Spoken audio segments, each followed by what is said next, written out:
कर्नाटकातून महाराष्ट्रात प्रवेश करून अक्कलकोट मार्गे भिवंडीला जात असलेला 28,45,000चा गुटखा पकडण्यात आलाय। ही कारवाई अन्न औषध प्रशासन विभाग व सोलापूर ग्रामीण पोलिसांनी संयुक्तरित्या मुळेगाव तांडा येथे केली आहे। या प्रकरणी तिघांविरुद्ध गुन्हा दाखल करण्यात आलाय। दरम्यान नंदिनी सिद्धेश्वर हिरेमेट यांनी दिलेल्या फिर्यादीनुसार संजय गुरुनाथ राठोड, आकाश शरणप्पा काडरामी व खाजाबाई अन्सारी यांविरुद्ध पोलीस ठाण्यात गुन्हा दाखल करण्यात आलाय। 16 मे 2024 रोजी सकाळी 11:30 वाजण्याच्या सुमारास अक्कलकोट मार्गे भिवंडीला टेम्पोतून गुटखा जात असल्याची माहिती मिळाली होती। या गोपनीय माहितीच्या आधारे अन्न सुरक्षा अधिकारी व स्थानिक गुन्हे शाखेच्या पथकानं मुळेगाव तांडा येथे सापळा लावला व संबंधित टेम्पोला थांबवण्यात आलं। तपासणी केली असता पीके असं लिहिलेल्या 5 गोण्या व 2,22,300 तर गोल्ड असं लिहिलेल्या 59 गोण्या, त्यांची किंमत 26,23,140 असा एकूण 28,45,440 रुपयांचा ऐवज जप्त करण्यात आलाय। या कारवाईत टेम्पोही जप्त करण्यात आलाय। प्रतिबंधित सुगंधित तंबाखू, मावा इत्यादी प्रकारच्या वस्तूंचा साठा व वाहतूक करण्यावर बंदी असताना या आदेशाचं पालन न केल्यानं तिघांविरोधात गुन्हा दाखल करण्यात आलाय। संपूर्ण राज्यभर खुलेआम मोठ्या प्रमाणावर गुटखा विक्री होते। हा सर्व गुटखा कर्नाटकातून येतो। गुटखा विक्री व वितरणाचं केंद्र हे सोलापूर जिल्हा ठरलं आहे।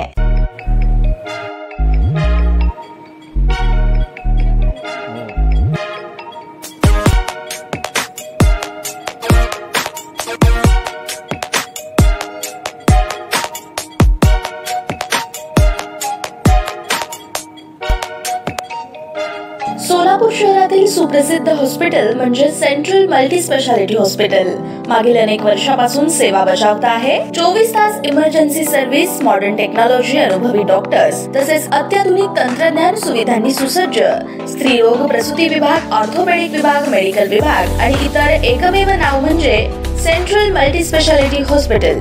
पत्ता गणेशपेठ शॉपिंग सेंटर, मंगळवार बाजार, सोलापूर।